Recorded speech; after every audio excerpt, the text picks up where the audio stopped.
This week, Cheryl Hale, author of Girl Be Brave, 100 Days to Chart Your Course, describes her reaction when Abingdon Press approached her about turning her motivational quotes into a book. I was so scared. I told her, I said, I'm not a writer. I'm just sharing information. I'm not really a writer. It was the hardest thing I've ever done, but it's also been the most rewarding. Welcome to Writer's Voices with Monica and Caroline. I'm your host, Monica Hadley, and from a distance, I'm with my mother, Caroline Kilborn. Yes, because I am in Iowa and she is in Texas. And I am in Texas, yes. And I'm down here for business and also because my grandchildren are here. And I have a granddaughter who fits with the topic of today's interview very well.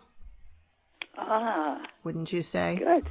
Yeah. I would say so, yes. I would say so. So, Mom, why don't you introduce our guest today?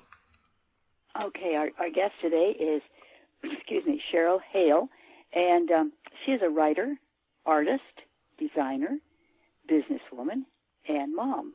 Southern born and raised, she loves big hats and Southern cooking. She was inspired to launch her blog and online store after coming across her grandmother Frances's Bible with a letter written in the back that said, "Girl, be brave." So, she is passionate about impacting the lives of women everywhere, and this book is certainly a tribute to that. She now lives in Mobile, Alabama, with her husband and 2 children, where she chases 4 dogs and a cat around her garden and continues to share her story.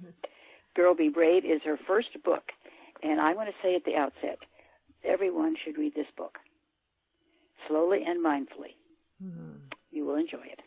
Girl, Be Brave, 100 Days. I have spoken it. And you got to listen to my mom, who's a great grandma. Right, that's right. Girl, Be Brave, 100 Days to Chart Your Course. So welcome, Cheryl. Thank you so much for having me. I'm excited to chat with y'all. Well, we're excited to have you here. So, in your intro that we just read, it talks a little bit about how you got started with Girl Be Brave, but you didn't start out writing a book. How did you start to bring this message from your grandmother to the world? My grandmother grew up in rural Alabama during the Depression. She had 5 children, 4 rowdy boys, and my mom to tag along. Well, my granddad, Ed, left my grandmother back in the 50s when that was not very common. So my mom was raised by a single mom back in a time where there was no social structure to support them. They really, really, really struggled. Fast forward 2016, and my mom has breast cancer.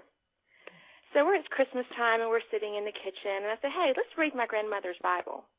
Well, in the back, she had written a heart-wrenching letter to her estranged husband and her children, admonishing them to be good people. Well, the very last line said, "Girl, be brave." And I was looking at my mom, and I was like, oh, my goodness, your mother is speaking to you from a 60-year-old letter. She's been gone 20 years. And I knew at that moment we were going to do something with this. And so that's when we launched Girl Be Brave as a product line. We went from there, and I'm being an entrepreneur and a mom, I'm always trying to motivate and self-motivate. And I would I put out daily motivational content really based on my own personal life, things that I've gone through, things that I've dealt with. A few years ago, I was having a moment with one of my teenagers, and I was so upset with myself with the way I handled it. Not my best parenting strategy. So, we've all been there. We've all had those days, believe me. And, you walk away and you go, gosh, I acted more like the teenager that time. That was bad. So I was beating myself up the way moms do. And so I had this little voice in my heart, and it was, you're not at the mercy of your inadequacies. And what I took that to mean, just because I did something wrong or I made a mistake or I was impatient, I'm not at the mercy of those things. There's grace for me. There's grace for my family. Well, as I was moving along, trying to develop Girl Be Brave, I was having another one of those days. And I thought, you know what, I'm going to put that out there for people. And I had such a huge response to just that one little tidbit of information that I thought, well, if they like that, I can give more. I've got more where that came from. So it just started developing this motivational content, on a daily basis. And from there, it just took off. And the book, I feel like, is a expansion of what we do daily. Mm-hmm. Now, I read that you also have a Girl Be Brave online community. Can you tell us a little bit about that? Certainly. Yeah, we have just an awesome group of ladies that interact in our online community, and they inspire me. We have a group, we have a Facebook page, we have an Instagram, and they're all very involved, and I get letters weekly and daily even, and emails from women who tell me how Girl Be Brave, what it means to them. I get women who are dealing with divorce, death, disease, problems with their children, job loss, you name it. And they all write to me to tell me how much it supports them. Those words support them. That's got to be really reassuring to get all those, all that feedback. That's wonderful. Yeah, it's very humbling. We all go through things. We all have trials. We all have difficult days. We all have setbacks. We all go through moments that are painful. Sometimes those moments can be years that are painful. And that connects us. And I feel like that's what Girl Be Brave does, is it connects us to each other through our common need to be brave, especially in today's society. We have so many things coming at us all the time, and there's just a need for that bravery, and it binds us all together. Well, Cheryl, there's so much content out there on the internet these days. How did you build this community? How did you find your tribe, and how did they find you?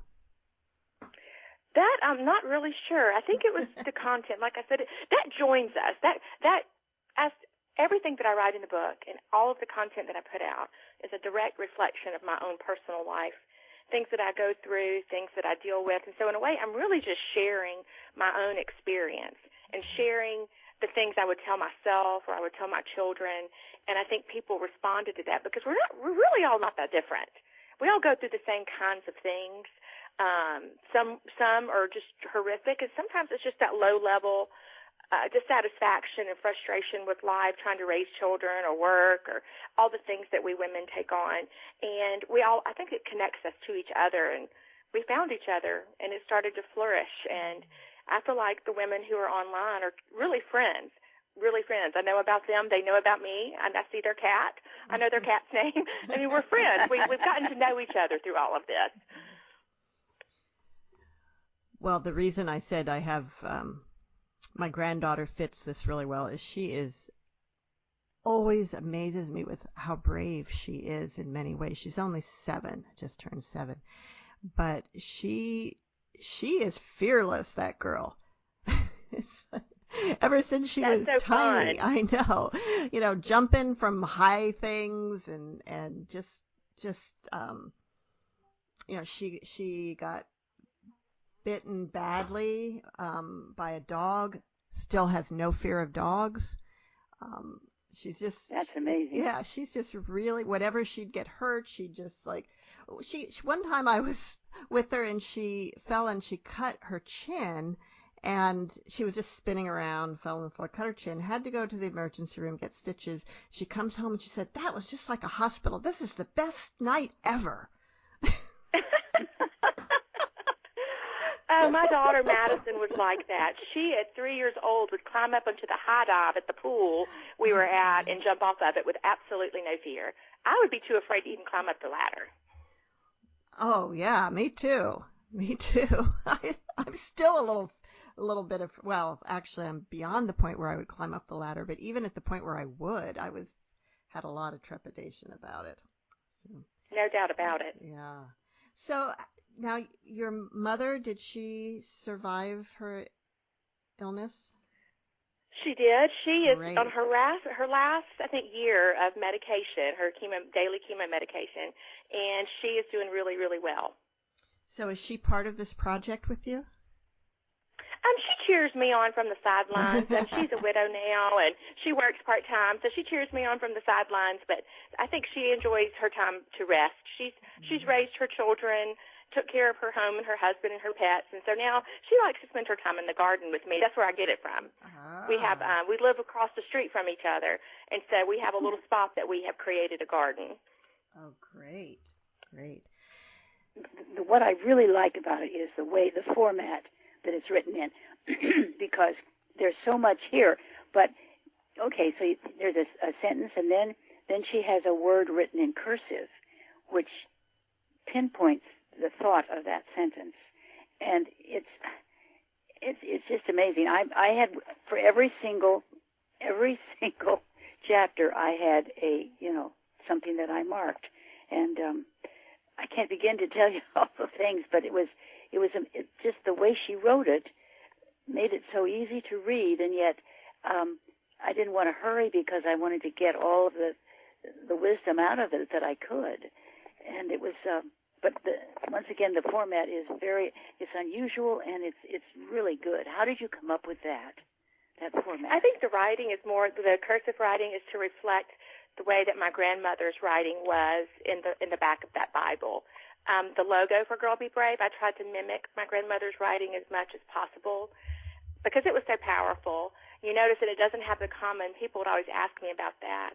My grandmother was not overly educated, and so she didn't have the comma in her writing. And I think she dropped out of school maybe in the 8th grade to go to work. And I wanted to reflect the truth of who she was. One of the things I've been so excited to do is we have started a Girl Be Brave Scholarship Fund, and this year we were able to give away 3 partial scholarships. And what was so interesting about that is that so many of the applicants, we just had so many, were women over 30 going back to school after a divorce. Wonderful. And that can take some bravery. No doubt about it. I mean, they were just pouring their heart out to me. And I felt like if Frances had been educated, that would have changed her life, my mother's life, and it probably would have even trickled down to me and my daughter. But it was like so many women at the time, she dropped out of school to help take care of her family. That was very common, especially in the area. And I think now I want to honor her by helping other young people get educated. Did you spend a lot of time around your grandmother when you were a child? Oh, yes, she lived with us. Yes, she lived with us for a great many years. Even as an adult, I just adored her. She was the most generous person I'd ever known. She's been gone 20 years now. And I feel like I am who I am because of her. She had a very, very hard life from the very beginning. And I never heard her complain. I never heard her feel sorry for herself. I'm sure she had those moments, but I wouldn't have known it. She was giving and kind and loving, and I just respected her so much. And I really didn't know a lot about her hardships until I was an adult. You're listening to Writers' Voices with Monica and Caroline, and our guest today is Cheryl Hale, author of Girl Be Brave, 100 Days to Chart Your Course, and founder of the girlbebrave.com website and the Girl Be Brave online community.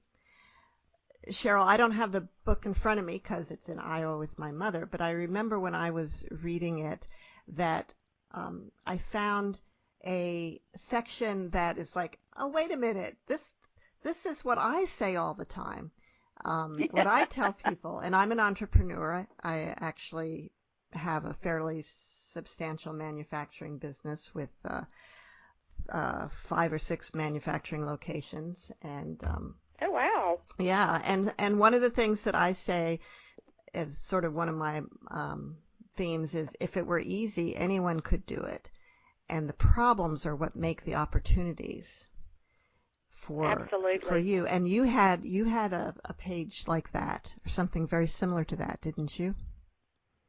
I believe so. I believe there's a similar content in here.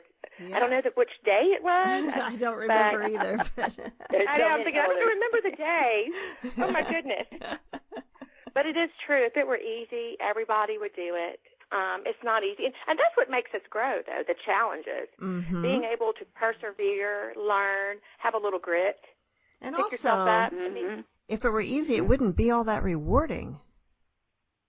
Not at all. And being an entrepreneur, you know, there is one thing after another. It just happens that way because you're the responsible one. And it's a constant movement and overcoming obstacles and doing hard things and doing things maybe you're even afraid of.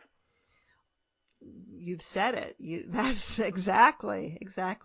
Cheryl, why don't you read a section? Just start with one of the days and read to us, and then we'll talk about it a little bit, and then we'll go on to the next one. Perfect. This is one of my favorites. Day 58, let go of regret. Letting go of regret is the forgiveness we give to ourselves. Let's face it, no one is making it out of this life in the same pristine condition that they entered it. You and I have both made mistakes over the years. Some mistakes were major, some of them jaw-dropping. I'm speaking from experience on that one. As if the mistake alone wasn't enough to bring us down, we prolong its impact by keeping it alive long after the consequences have faded. We replay it faithfully, and in doing so, tear down our self-confidence with every outtake. Let go of regret. Forgive yourself. Be free. Everyone makes mistakes. Everyone. No one has the right to judge you, so stop judging yourself and move on with your life. Regret is a heavy load. I hate that if-only feeling. The past can't be changed. Trust me, I've checked. All we can do is forgive ourselves for not being perfect and for not knowing everything all the time, and then release that burden. Yeah, you see all in that short passage. You see all the wisdom in there. It's amazing. I mean, for someone your age, that's amazing. Do you have any notes on that page, Mom? Well, I write the first thing. Letting go of regret is forgiveness we give to ourselves. And it's hard not to relive the things that you've done wrong in the past and think, oh, gosh, if only. But if you dwell on that, you can't move forward. And so many people do that, I think. You have to let go. It destroys our confidence. It does. It just destroys our confidence. We want to build ourselves up, but when we don't let go of that, we just tear ourselves down. And I feel like it just dampens our light. We all make mistakes. I mean, some of them have been huge, but it still shouldn't hang around for another 20 years. This is something I struggle with. I think being a mom and being just a woman in general, I kind of beat myself up. I think, well, if I'd have just done this, or if I'd have just did this way, this wouldn't have happened, and it would have been better, and it would have saved all this trouble. But anybody can do that. I mean, that's all part of the learning process. We're going through there, we make mistakes, and we know, hey, you know what, I'm going to do that differently next time. And regret is not helping us, not at all. Plus, you don't actually know how things would have turned out if you'd done it a different way. There's an old Chinese folk tale about this that I can't remember exactly, but it has to do with, things that you think are bad luck actually turn out to be good luck, or things that you think are going wrong actually turn out to have been a good thing. And it had to do with a farmer and his son has a broken leg, which is bad luck, but then some enemies come and take all the young men off to war, but they don't take his son, so that's good luck. But then something else, it turns out to be bad luck, but it's really good luck, but it's really, So it's a great story. And so that's the other thing, you can beat yourself up, but you don't know. It might have been the best decision you could have made at the time. You really don't know. No, you don't. You're absolutely right. I had a incident several years ago, maybe 6 or 7, where I broke my ankle, and so I couldn't drive. I was laid up for 7 weeks, which was horrible. But I look back now, I did so much soul searching during that time. I reorganized my life. I just made so many decisions. I had young children. I was living in this crazy mode all the time, volunteering for everything, working all the time, 2 kids, and it gave me a chance to step back and really examine some things. In retrospect, I think now that kind of opened the door for me to be able to see Girl Be Brave that time, because I decided what I really wanted out of life. I put some things down. It's like, I've done this. I've been the parent, teacher, whatever for 7 years. Let somebody else have a turn. I'm going to take more time for me. I'm going to take more time for my family. Going to take more time to maybe even develop my business. And I think that injury really kind of set me up for the mindset that I would need to take this on. Mm-hmm. So what made you decide to put this into book form? And how long did you spend working on the book? Well, it had been tossing around in my brain a little bit. I really wanted to do a children's book. Girl Be Brave is really for women and females of all ages. It's really ageless. And I thought, I would like to do a children's book. I'm a huge collector of children's books. And so people were constantly asking me for more. They wanted more more information, more content. They were like, oh, can you put your quotes in a book? Can you give us expanded? Can you tell me more? And so I found myself writing these long posts on social media, and I thought, how about that? And then I had these words going over in my heart, Girl Be Brave, 100 Days.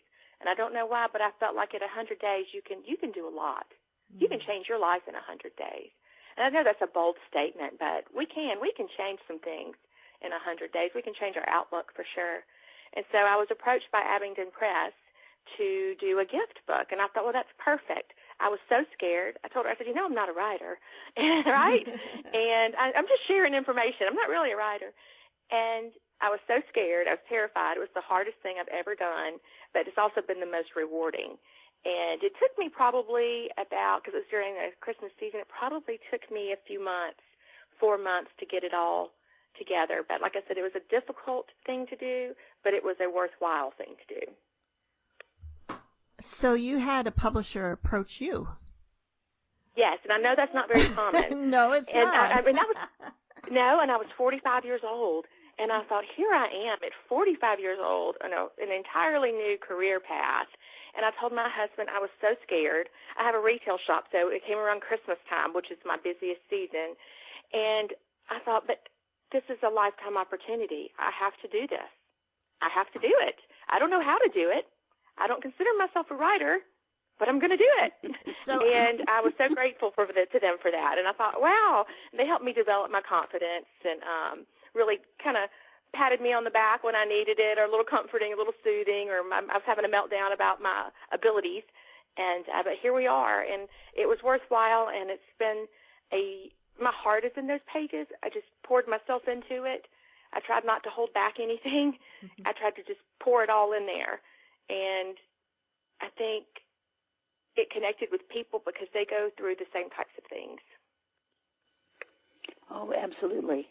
Yeah, and you don't even realize it. You don't realize you're going through these things until you read it, like in this book, some of these things. Yeah.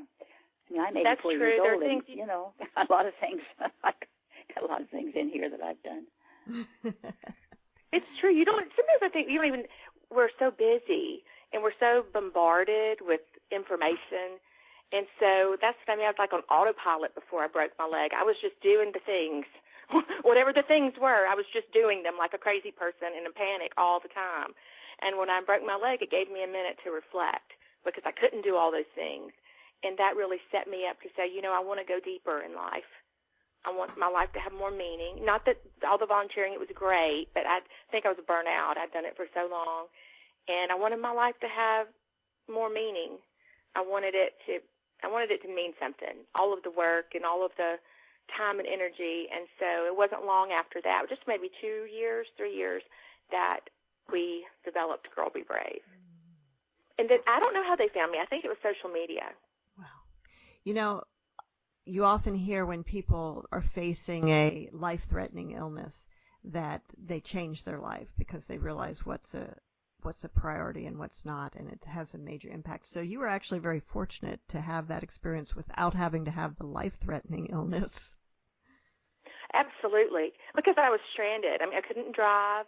I couldn't walk. I had crutches for 7 weeks, and it just gave me that moment. I couldn't even go to carpool, so it just gave me some time to look at my life at a less hurried pace and know that it was time for a change, that I was doing things that were meaningful for other people, but it was time for me to do things that were more meaningful for me in my presence, my time here on earth. And my dad died at a relatively young age, by today's standard. He was in his 50s when he passed away. And my dad always had all these dreams.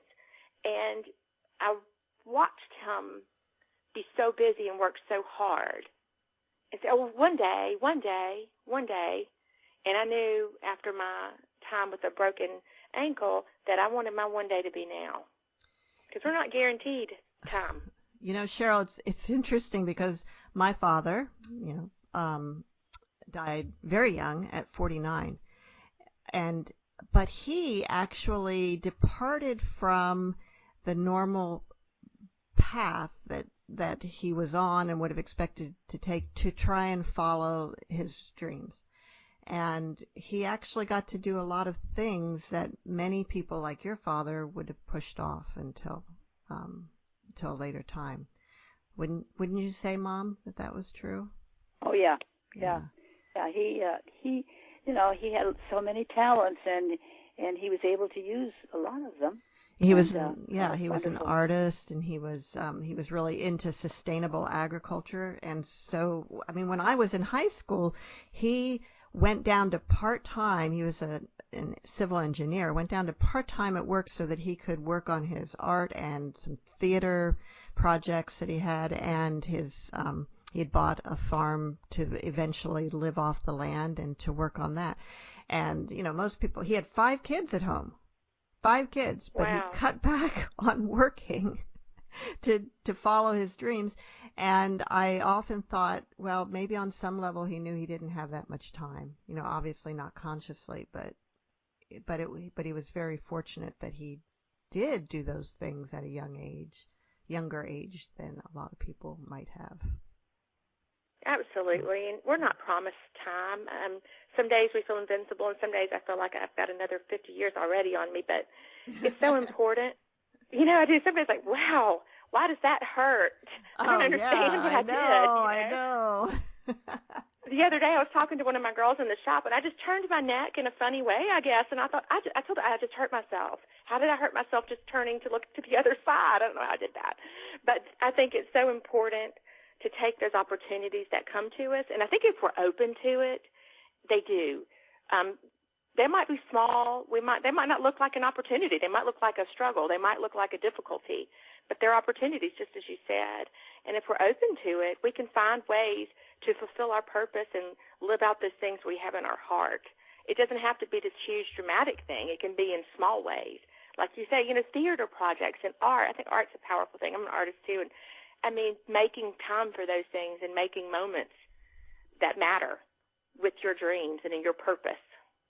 You're listening to Writers' Voices with Monica and Caroline, and our guest today is Cheryl Hale, author of Girl Be Brave, 100 Days to Chart Your Course. We are going to head to Texas during Thanksgiving to go. I'm going to drive around some areas and go into Barnes & Nobles and the Sam Clubs and sign some books. Oh, cool. Which parts of Texas are you coming to?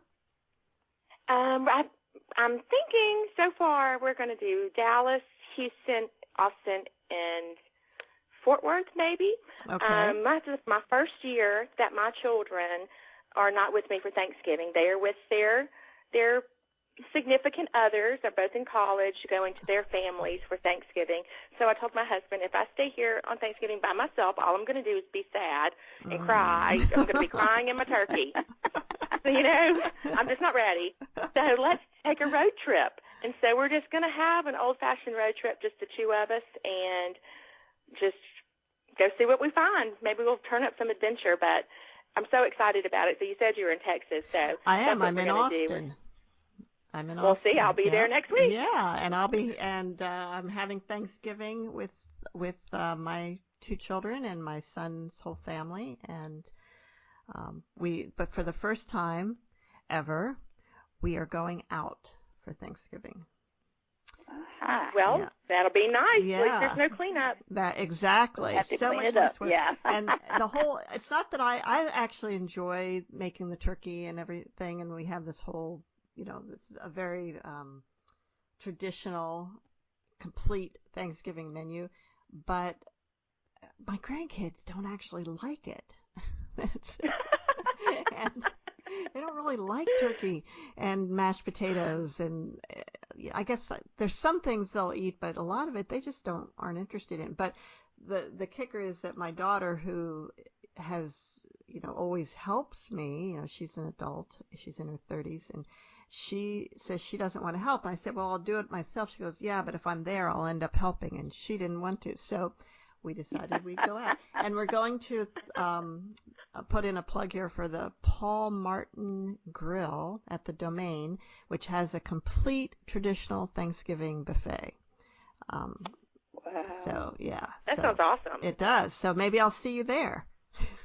Maybe so. That's what we said. We'll just find us a hotel buffet somewhere, and we'll live it up. Yeah. I'm excited about it. We haven't taken a road trip together in probably, I can't remember when. So it'll be a good time for us too. Great. Cheryl, why don't you need to do that? Why don't you read a couple more sections for us? Sure. A couple more days. Let's do. To get my glasses on, I can't see anything without them now. I don't know what's happened about that, but that's life, my dear. That's life. I know. I'm thinking I can't see that. You're trying to blind me. I can't see that. Okay, this is day 47, and I believe this in my core, and this is something I've told myself. I tell my children. I've even told my husband. No one gets to tell you. No one has the power to decide who you are going to be in this life. The good news is you get to choose. Yes, you do. You choose daily, minute by minute. Even your smallest choices are shaping and creating your life in the now and for the future. Don't allow yourself to be pigeonholed by your past or how others view you. As you try to make positive changes and advance your life, you'll encounter people who are changed with their old perspective of you. They can't embrace your newfound you-ness. Don't let anyone else's outdated mindset keep you from living out the fullness of who you hope to become. No matter where you come from, what you've done, how little or how much education you've received, nobody gets to decide who you are. You are completely under your own design. Allowing other people's ideas to form the narrative of your life is a disservice to your purpose. Take advantage of the power you've been given to decide what you want to be and how you want to live. Amen. Cheryl, that's another one that fits right in with something that I've always or have long held as a truth for myself and have talked about in speeches and so forth. And that is that every day you, as an adult, once you get to be an adult, every day you choose what you're going to do that day. And you may think that you have to do this, you have to do that, but you're actually choosing to do it. And if you're, to me, success and happiness is actually being able to choose and liking what your choice is. And I never wanted to admit to being unhappy because I never was, but I've never really been unhappy because to me, happiness is success because you're choosing what you do. And so you're happy because it's your choice. I know it's a little confusing. I'm not expressing it as well as you, but. Oh no, I totally agree with you. And I think too, in our society, we really like labels. Yeah. I don't know what that. We label people, and we try to. I think it's just a natural compartmentalization. Maybe people try to label this person or that person, or pigeonhole them in some way and put them in a category, I guess, so they can identify them more clearly. And I think it's important. I've always told my children to not let anybody pigeonhole you. If, my son was a football player in his high school, but he also likes to play the guitar and write music. And I tell him you don't have to be pigeonholed by anything. You can do anything you want to do. It doesn't matter what anybody else says. You get to choose. If you want to learn to play the guitar, well, then you get to do that. You don't need to be pigeonholed by, I'm this athlete. I don't write music. I don't write songs. I don't do things like that. No, you get to be yourself in your entirety. You're the one. Nobody gets to tell you who you're going to be. Nobody. They don't get to tell you how you are going to live your life, how you're going to design your life. Like you said, we are choosing every moment. Even when we realize we're not choosing, we're choosing. Exactly. And you may have circumstances that make you miserable, but you actually have a choice to change your circumstances, to leave a situation, and sometimes the choices are don't look very good either.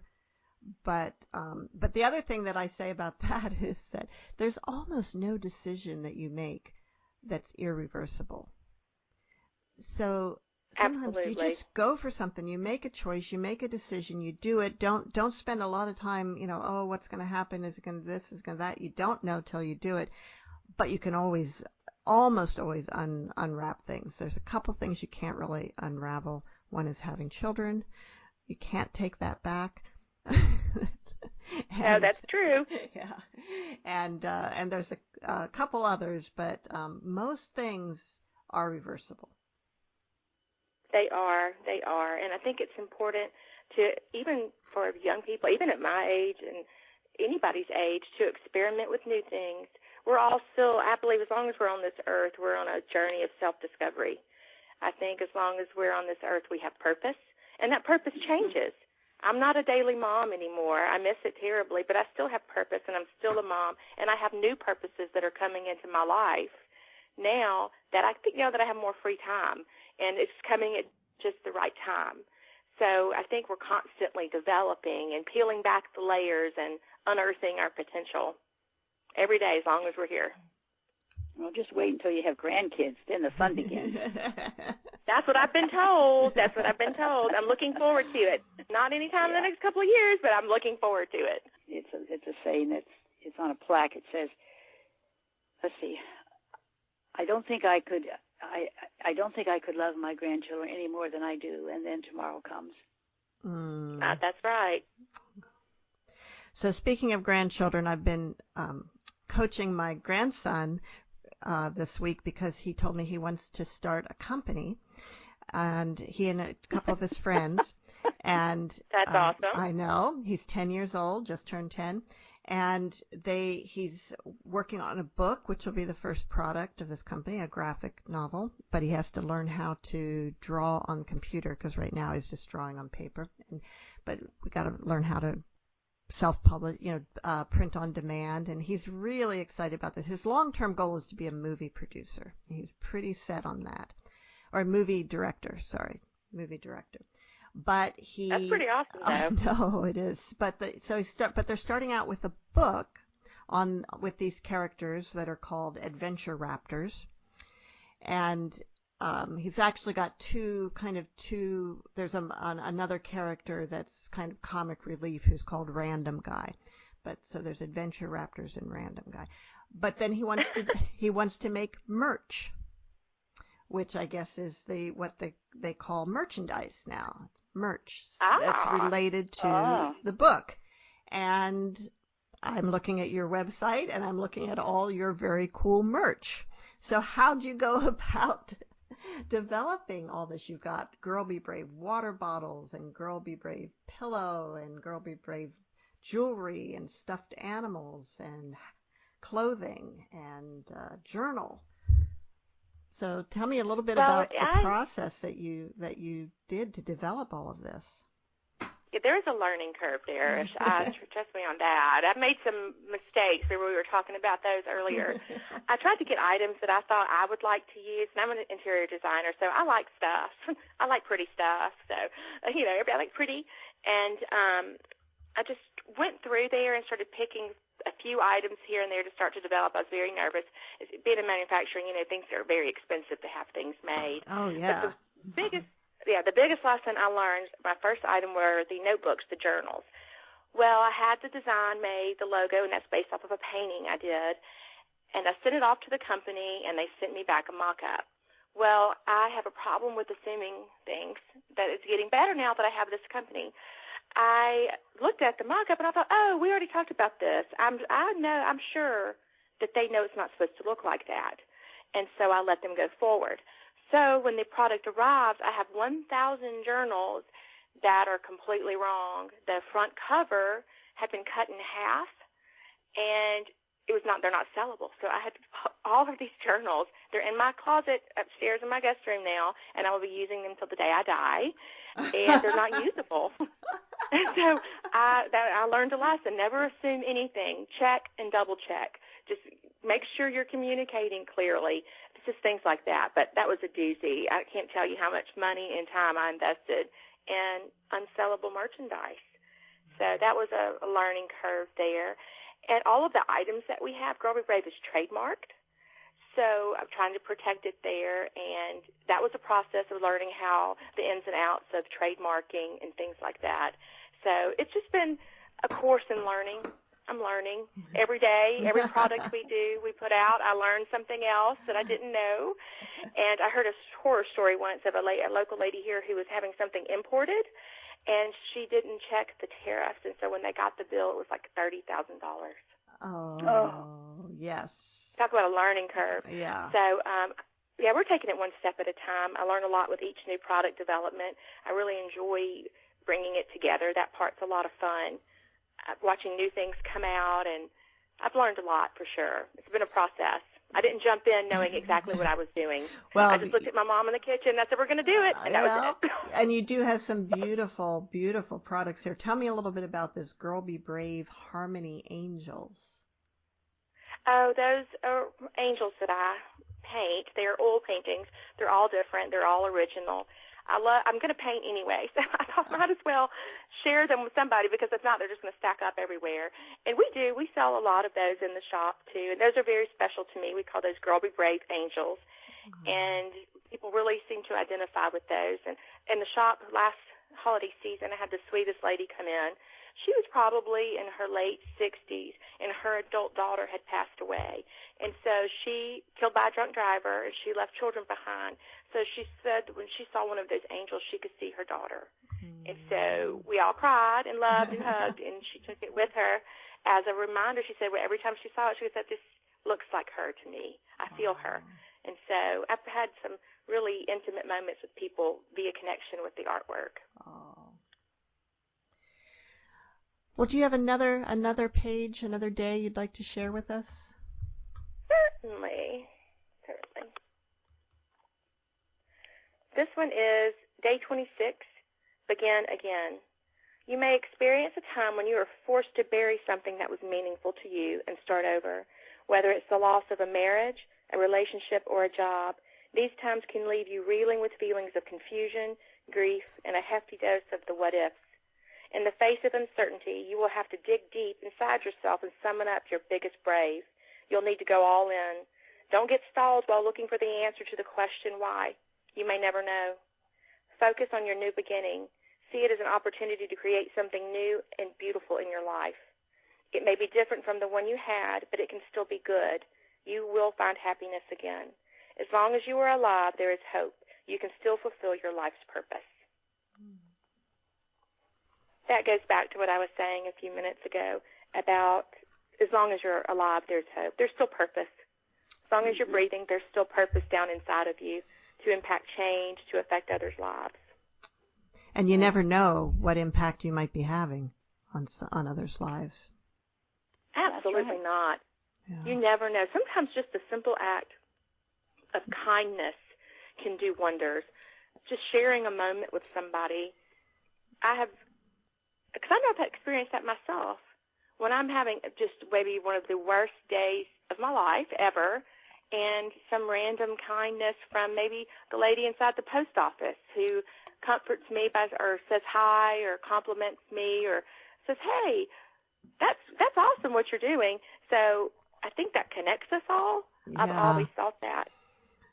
One of the most heartwarming things for me, I've had this happen several times over the years, where someone will come to me, someone that I knew like many years ago that I run into, or in some cases they actually reach out to me and say, do you remember when you did this?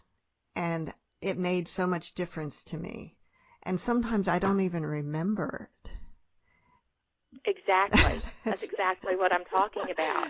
I remember even after my dad died, taking my kids out to go eat something that I don't think I'd cooked in days, and we had just left the funeral, and how this sweet lady, she didn't know where we had been. She just made eye contact with me. It's like she could see it. It's like she knew. And she connected with me and gave me the biggest smile, and there was compassion. And so it's like, oh, and I have a write-up a little bit about that in the book about I've been through some things the past few years myself with my children, becoming an empty nester I wasn't prepared for. And it's like when you go through those things and you see somebody else, you can see their pain because you can see your pain. I think it makes us more empathetic and sympathetic. It humbles. I mean, so humbling to become an empty nester and to feel that loss and to feel that grasping. But now I can see that in other people as well. And I can share that with them in a way that hopefully lifts us both up. And it's usually just the simplest things. A smile, a kind face, a kind word. Those things matter. They have a ripple effect, and they really do matter to people. I mean, they matter to me. That's how I know yeah. it matters Oh, to yeah. them as well. I know. And Mom, you have some. I remember you telling me some stories about things that happened when you were a high school teacher, where people have come back to you years later. Yeah. Oh, yeah. The one I'll never forget.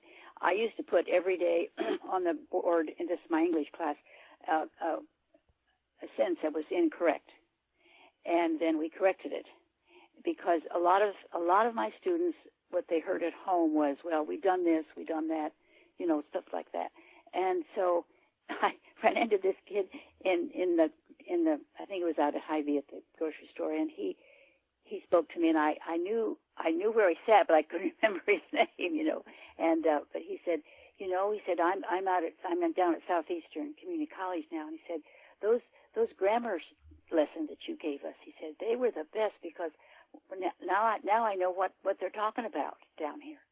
And I thought, oh, thank that was the best thing he could have said to me. Yeah, I know, that's awesome. It is. I was so grateful that he said that to me. He didn't have to say that. That was just great. Great. You're listening to Writers' Voices with Monica and Caroline, and our guest today is Cheryl Hale, author of Girl Be Brave, 100 Days to Chart Your Course. So, Cheryl, I have some questions about your writing process with this book. Okay. Did you, first of all, I know that you had done social media blog posts and also your website blog. Did you convert some of that content for this book, or did you start totally from scratch with the book?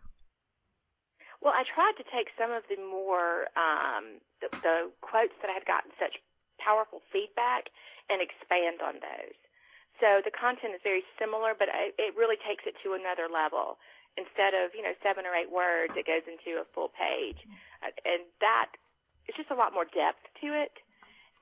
But the content, the themes are the same. Bravery, overcoming hard things, all the content, the themes are the same. It's just an expanded version. It's a deeper level. So you knew from the beginning that you were doing 100 quotes. And did you gather the 100 quotes first and then expand on them? Or did you do, okay, I'm going to do this one, I'm going to write this now. Okay, what's my next quote? Okay, I'm going to do this one, write this. Oh, gosh, I wish I were that organized and professional. But I am not.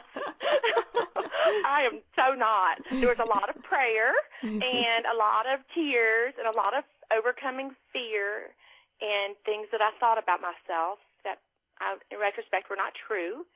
And so this book really is kind of a daily journal session for me. Take it that way, that I would take what's going on in my heart and in my life and share it. Like I said, I was going through a lot with my children, being an empty nester, having this new career, just that, wow, kind of overwhelmed, those moments of just overwhelm. So I tried to take what I go through and share it with other people. And I want that to sound selfish, but it's just, I feel if I'm going through it, somebody else is too. Of course. And now as you got further along, maybe you'd written 60 of them. Did you start, or 70 or 80, did you start having trouble coming up with something unique? I kept thinking that I would, but thankfully my life was providing me enough emotional content that I could keep going. Because I found no shortage. Okay, I found no shortage at all. And so I always thought it's going to run out, and I still worry about that. Even now, as I create daily content, I still worry, oh my gosh, am I dried up? Was that all of it? But what I've found, just like with painting and any creativity, the more you use it, the more it comes to you. It's like developing a muscle, I guess. And I still worry about running out of things to say, and maybe one day I will, I don't know. But I just try to share what's going on with me. And like I said, I have a lot of emotional content, so I think I have a little bit left. So you are still putting out daily content? Yes, I do. Usually daily. Sometimes we'll miss a day here or there for travel reasons or things like that. But I do try to put out daily content. And where would people find that if they were looking, if they wanted to find it? They can check our site. Our Instagram feed runs through our site, and we have some of the quotes on there as well. And we do that on Instagram, Twitter, and Facebook. We we also on the site have where you can go, and they're free. You can go to where we have this, I forget what they're called, screensavers, your phone wallpapers, so many different words, lock screens, and you can go to the site on your phone and click it, and it's shaped and formatted to fit your phone if you want to use that as your screensaver. Oh, cool. Now, I see something on here on your site about a Girl Be Brave song. Yes, that is a cousin of mine. We met through Ancestry. We are third cousins, and he wrote a song for Girl Be Brave. He has a daughter, Emma, and he just loved it so much that he's like, hey, I've got something for you. And I put it on there because I thought it was so sweet, and his daughter is so sweet, and we'd like to keep in touch. Mm-hmm. So, did you have a deadline with the publisher for this book? I did. I did not meet that deadline, as I have I did not. They were very gracious with me. I have a retail space, and it was due around Christmas time. And unfortunately, and I've heard this kind of thing happens a lot, my manager quit unexpectedly right before Thanksgiving, which is taking me into my busiest time. So I was scrambling to get my retail space, keeping it going without a manager, and running people and the products and everything like that, and meeting my deadline. But I did get it done right after that. I hunkered down and knocked it out. But no, I did not meet the deadline. And how much editing did they do? Not a lot. A lot of it was more coaching for me, not so much editing. Like, they would say things to me along the lines of, oh, did you know that you used this word like 4 times in that one writing? And I was looking at it and go, oh my gosh, I do use that word like 4 times. Things like that would bring it to my attention of, you just said that word like 4 times in one paragraph. You might want to use a different word. That was really helpful for me. I mean, that helped me out a lot, because I was like, gosh, just things you're on autopilot, and it's coming from this place in your heart and your mind, and you don't realize, hey, I just said that 4 times. So was the process that once you had the whole manuscript, you turned it over to them, or were you sending in like 10 pages worth at a time? Yeah, I was sending in about 20 entries at a time. Okay. And then working with those, and it was a lot. It was a lot. It was a process. It was new for me. I didn't understand how everything worked, but it was so helpful to have the coaches and the editors and people kind of guide me through the process and help me really learn to communicate a little bit better and express myself more clearly. Ask me questions like, what did I mean with this sentence? And I'm thinking, that's a very good question. I wouldn't know what I meant either if I just looked at it. So, like I said, assuming, and helping me develop my skills. So that was very helpful. And now the book is very beautiful. How involved were you in the design? You said you're an interior designer. That's not the same as a book designer. But were you involved in that part of it? Oh, yes, absolutely. The front cover, one day after, it was not long after Christmas when we had read the letter, I was upstairs in my house painting, and this is my favorite color, and I had painted this color, and then I had gold paint, and I did a circle. Those are my actual brush strokes on the front. That was created with some app from a friend of mine. Those are my brush strokes, the way it looked. And then I wrote, Girl Be Brave, inside the circle, and I was looking at it. And I thought, that's it. It's my favorite color. It's writing.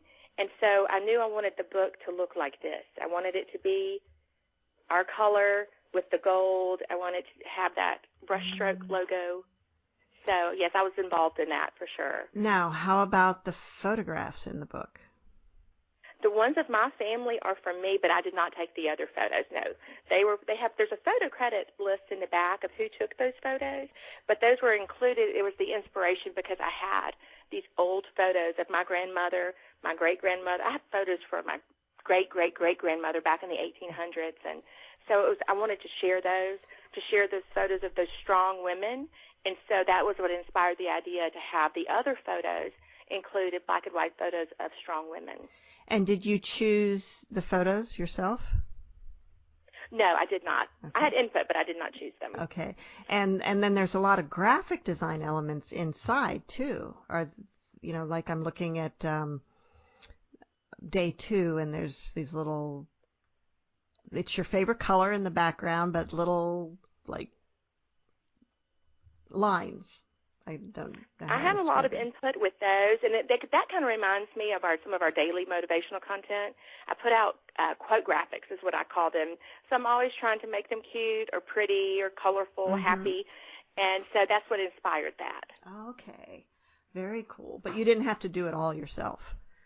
Oh, gosh, no. I don't think they want me to do that. Oh, it would have been it would take forever, wouldn't it? But it would. It takes a long time. So really, there are a lot. The book has the beautiful quotes, but it also is very artistic. Yeah. I think that comes too with the colors and the designs. Yeah. Like I said, I really like pretty things, and it is an expression. And I thought, this color is my favorite color. I could eat it. It's been my favorite color my entire life, and I thought that's the most authentic way I know how to communicate myself. It's this cover. This is me. This is how I feel. It's colorful. It's bright. I want it to shine and stand out. And I want people to, when they look at it, to have that little, ooh, I like that. I don't know why, but I like that. I feel like that color has a lot of positive energy to it. I don't know how to explain that, but.